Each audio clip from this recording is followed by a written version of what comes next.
Hello, I am विवेक। और last topic में हम लोगों ने क्या क्या पढ़ लिया था, इलेक्ट्रिक फ्लक्स पढ़ लिया था, डिफरेंट डिफरेंट शेप्स के लिए इलेक्ट्रिक फ्लक्स को निकालना सीख लिए थे। और हम एप्लीकेशन के स्टार्ट करने वाले हैं, that is applications of Gauss law. तो पहला एप्लीकेशन क्या है, electric field due to infinite wire. Infinite wire के चलते हमें इलेक्ट्रिक फील्ड निकालनी है। भाई साहब ये तो हम निकाल चुके हैं बहुत पहले, जब हम इलेक्ट्रिक फील्ड निकाल रहे थे। चलो याद दिलाते हैं थोड़ा सा आपको। ये कोई वायर था, इनफाइनाइटली बनाने के लिए मैंने ऐसे ऐसे कर दिया था इसको कि बहुत इनफाइनाइटली वायर है, और ये एक पॉइंट P हुआ करता था, आपको याद होगा। और हमने फिर ऐसे निकाला था इसका इलेक्ट्रिक फील्ड। तो इसके चलते जो इलेक्ट्रिक फील्ड आया था दोबारा नहीं निकालने वाले हैं, बस मैं बता रहा हूँ कि हमने इसको पहले भी निकाल चुके हैं, और इसी चीज़ को हम गॉस थ्योरम की हेल्प से निकालेंगे और देखेंगे गॉस थ्योरम की हेल्प से कितनी आसानी से निकल जाएगी ये वाली चीज़। ठीक है, कितना आया था, चलो ध्यान दिला देते हैं थोड़ा सा। ये डिस्टेंस D था, तो इलेक्ट्रिक फील्ड कितना आया था इनफाइनाइट वायर के चलते एट पॉइंट P पे 2k lambda by D। Very good, ये कितना आया था 2k लैम्डा बाई D। तो ये इलेक्ट्रिक फील्ड निकल के आया था। तो क्या गॉस थ्योरम से निकालेंगे तो कुछ और आएगा? जी नहीं, बिल्कुल नहीं, यही आएगी वैल्यूज। किसी से भी निकालो, क्योंकि निकाल तो आप इलेक्ट्रिक फील्ड ही रहे हो, और निकाल भी रहे हो किसका, इनफाइनाइट वायर का एट पॉइंट P पे। तो इसी चीज को हम गॉस थ्योरम की हेल्प से निकालने वाले हैं, और देखते हैं कि ये वैल्यूज कैसे आती है और कितनी आसानी तरीके से आएगी। तो गॉस थ्योरम से हमारा काम रिड्यूस हो गया, तो गॉस थ्योरम के थ्रू इस वैल्यूज को फाइंड आउट करते हैं। मैं जस्ट इंट्रोडक्शन दिया आपको ताकि समझ सको कि हमने प्रीवियस क्लासेस में इसको निकाल चुके हैं हम लोग। ठीक है, अब एक बात बताइए, चलिए इसको ध्यान रखना, हमें यही प्रूफ करना है। यहाँ पे लिख देता हूं मैं कि E is equal to 2k lambda by D। निकाल के देखेंगे, नहीं तो आप बोलेंगे कहीं उससे दूसरा तो नहीं निकाल दिया, सेम ही निकल के आने वाला है। ठीक है, तो चले देखते हैं। अब चलिए एक बात बताओ, मुझे क्या करना है। गॉस थ्योरम का एक ही फंडा रहा है शुरू से कि सिमेट्रिसिटी कंसीडर कर रहे थे हम लोग। सिमेट्रिसिटी कंसीडर कर रहे थे तो हमारा काम आसान होता जा रहा था। यही चल रहा है ना कि जहां भी हमें गॉस थ्योरम डिफरेंट शेप का नहीं निकल रहा था, हमने सिमेट्रिसिटी निकालते थे, सॉरी, और उसके बाद से इजीली हम इसको फाइंड आउट कर लेते थे। तो यहाँ भी वही काम करने वाले हैं। सबसे पहले वही एक इनफाइनाइट वायर बना लेते हैं। ठीक है, तो ये मेरा क्या हो गया, एक इनफाइनाइट वायर। ठीक है, जैसे लिखा हुआ है लॉन्ग इनफाइनाइट वायर। इसका सिमेट्रिसिटी बनाने हैं, तो देखा गया कि इसका सिलेंडर का जो सिमेट्रिसिटी है वो सबसे बेहतर बनेगा, उसमें सिमेट्रिसिटी सबसे बेहतर आने वाली है। कैसे, चलिए बनाते हैं। तो अगर मैं इसको एक सिलेंडर का शेप दे दूं, इसको मैं किसका शेप दे दूं, एक सिलेंडर का शेप दे देते हैं। देखिए एक सिलेंडर का शेप दे दिया हमने, बिल्कुल सिमेट्रिसिटी बन रही है सिलेंडर के शेप में, जैसे ये वैसे बिल्कुल सेम टू सेम। तो उसका शेप दे दिया, और हमने बोला कि ये तो एक इलेक्ट्रिक फील्ड है। तो अब ये जो वायर है ना, वायर, इसके चलते हमें इलेक्ट्रिक फील्ड की वैल्यूज को फाइंड आउट करना है। तो सबसे पहले फटाफट क्या करते हैं, इसके 3 सरफेसेस डिफाइन कर लेते हैं, जिसका नाम दे देते हैं surface number 1, surface number 2, surface number 3। क्यों दिया, एरिया वेक्टर निकालना पड़ेगा। तो एरिया वेक्टर सरफेस पहचान लेंगे तभी तो निकाल पाएंगे। तो फटाफट एरिया वेक्टर निकालते हैं। तो इस पे एरिया वेक्टर कैसे बनाना सिखाया था मैंने आपको, ऐसे। जी हाँ, बिल्कुल सही बात है, ये रहा एरिया वेक्टर। इस सरफेस पे कैसे बन जाएगा, ऐसे। जी हाँ, और इस पे कैसे बन जाने वाला है, ऐसे। तो ये हमने क्या बना लिया, एरिया वेक्टर। इसमें कोई दिक्कत नहीं है। एरिया वेक्टर का अलग सा एक वीडियो बनाया था जिसमें बताया था एरिया वेक्टर कैसे होता है, perpendicular to the surface, outward to the surface, normal to the surface. ठीक है, सब एक ही चीज है, बना दिया हम लोगों ने। चले, अब इलेक्ट्रिक फील्ड किधर जाने वाला, तो इलेक्ट्रिक फील्ड तो हमें पॉइंट P पे निकालना था ना इधर, तो इलेक्ट्रिक फील्ड इधर जा रहा है हम लोगों का। तो इलेक्ट्रिक फील्ड किधर जा रहा है, इधर। ये इलेक्ट्रिक फील्ड, इलेक्ट्रिक फील्ड। ठीक है, यहां भी ये रहा हम लोग का इलेक्ट्रिक फील्ड। ठीक है, चलिए अब ध्यान से देखिए। सबसे पहले गॉस थ्योरम लगाएंगे, तो गॉस थ्योरम के लिए क्या क्या चाहिए, गॉस थ्योरम क्या कहता है, according to Gauss theorem, according to Gauss law लिख देता हूं मैं सीधा। अकॉर्डिंग टू गॉस लॉ क्या कहता है, टोटल फ्लक्स चाहिए, और टोटल फ्लक्स किसके इक्वल होता है, Q/ε नॉट के। यही तो कहता है गॉस थ्योरम, और तो कुछ कहता नहीं है। इक्वेशन 1 नाम दे दो, छोड़ दो इसको।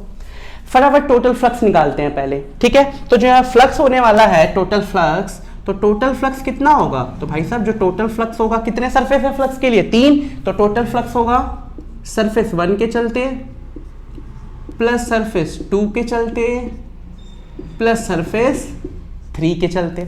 जी हाँ, बिल्कुल सरफेस 1 के चलते निकालते हैं। फ्लक्स का क्या फॉर्मूला होता था आपको पता है, EA cos theta, EA cos। भैया एंगल कितना है, एंगल थीटा किसके बीच होता था, electric field and area vector. कितना एंगल है, 90 डिग्री। लिखो 90 डिग्री। चलो दूसरे में कितना एंगल है, 0 डिग्री, दोनों सेम डायरेक्शन में जा रहे हैं, तो लिखेंगे ई ए कॉस 0 डिग्री। तीसरे में कितना है, ई ए कॉस 90 डिग्री। दिखाने की जरूरत है क्या, ये देखो 90 डिग्री, ये बता चुका हूं मैं थीटा किसके बीच का एंगल होता है, किसके बीच, area vector and electric field. ठीक है, अब दुनिया जानती है, क्या जानती है, कॉस 90 तो भैया 0 होता है, ई ए कॉस 0 1 होता है, तो ये ई इंटू ए बच गया, ये भी 0। समझ गए बात को, तो यहां से कितना निकल के आ गया, ई इंटू ए। ठीक है, यहाँ पे क्या होता था, इंटीग्रेशन होता था ना फ्लक्स का, तो निकाल लेते हैं फटाफट। तो टोटल जो फ्लक्स आया है वो कितना आ जाएगा, E into integration of D A, छोटा सा एरिया जो लिया हमने। तो भैया एरिया का कितना हो जाएगा, इसका एरिया अगर मुझे निकालना हो तो इसका एरिया कितना हो जाने वाला है, बिल्कुल आसान तरीके से निकाल सकते हैं, 2 पाई आर एच, बिल्कुल सही। तो एरिया कितना हो जाएगा, ई का ई इंटू ये हो गया 2 पाई आर एच। पढ़ चुके होंगे आप सिलेंडर के केस में कि 2 पाई आर एच, आर क्या है इसका, आर क्या है इसका, सिलेंडर का रेडियस है, आर क्या है, सिलेंडर का रेडियस है। ठीक है, एच क्या है, सिलेंडर का हाइट है। ठीक है, तो 2 पाई आर एच इस चीज के लिए निकाला ना मैंने, सिर्फ इस वाले सरफेस की बात हो रही है सिर्फ। ठीक है, ध्यान रखिएगा इस वाले मिडिल वाले सरफेस की। ठीक है, तो कितना हो गया ये 2 पाई आर एच, तो ये निकल के आ गया टोटल फ्लक्स। अब गॉस थ्योरम में पुट कर दो। गॉस थ्योरम क्या कहता था, according to equation 1, according to equation number 1 put कर दीजिए उसमें, तो क्या हो जाता, टोटल फ्लक्स कितना निकल गया, तो टोटल फ्लक्स निकल गया E into 2 pi r H, जो कि किसके इक्वल होना चाहिए था, Q upon F silent not के इक्वल होना चाहिए था, यही होना चाहिए था ना। चलिए ठीक है, तो E निकाले, तो E कितना आ गया आपका निकल के, E निकल के आ गया है भाई साहब आपका Q upon 2 pi r h epsilon naught. जी हाँ बिल्कुल, इलेक्ट्रिक फील्ड निकल के आ गया। थोड़ी सी और तब्दीली कर देते हैं। आपको पता होगा, पढ़ा होगा, लैम्डा स्टार्टिंग में पढ़ा था हम लोगों ने, लैम्डा इज इक्वल टू क्या होता है, D Q by D L, और भी से क्यू बाई एल, कुछ भी बोल सकते हैं। यानी लैम्डा क्या होता है, linear charge distribution. 1 metre length पे कितना चार्ज लग रहा है, 1 मीटर की लेंथ पे लगने वाला चार्ज को बोलते हैं लैम्डा, लीनियर चार्ज डिस्ट्रीब्यूशन। तो यहां से अगर मैं क्यू की वैल्यू निकालूं तो उसको लैम्डा इंटू एल लिख सकता हूं, बिल्कुल, लैम्डा इंटू एल, किसकी वैल्यू, क्यू की। तो क्यू की जगह मैं क्या लिख सकता हूं, लैम्डा इंटू एल, बिल्कुल आसान तरीके से लिख सकता हूं लैम्डा इंटू एल। चलिए पुट करते हैं,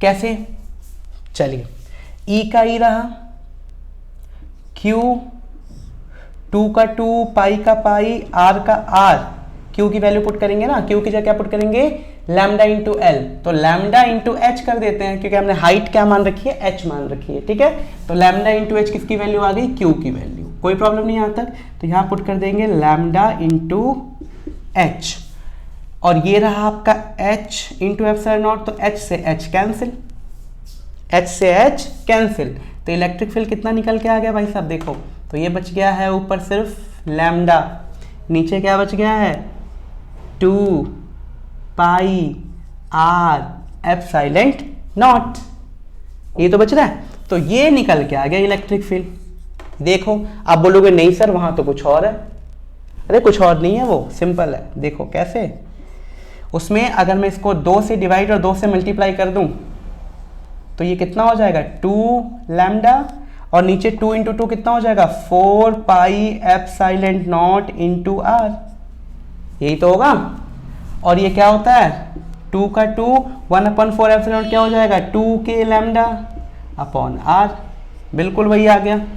देख रहे हैं, जो वैल्यूज वहां थी वही यहाँ आ गई, वहां पे d डिस्टेंस ले रखा था, यहाँ पे r डिस्टेंस ले रखा है, तो वही निकल के आ गई। तो सेम टू सेम, या तो आप यहाँ तक डराइव कर देंगे, कोई दिक्कत नहीं है, बहुत अच्छी बात है, आपको यहीं तक डराइव करना है, lambda upon 2 pi R F silent not. तो ये मेरी किसकी वैल्यूज निकल के आ गई है कि गॉस थ्योरम, इनफाइनाइट वायर के चलते गॉस थ्योरम की जो वैल्यूज आ रही है वो इतनी निकल के आ रही है। तो आई होप इसमें कहीं भी प्रॉब्लम कहीं नहीं होगी, बड़े अच्छे से समझ आया होगा। इसको देखें और इसको करें। अब अगले एप्लीकेशन के साथ मिलते हैं अगली वीडियो में।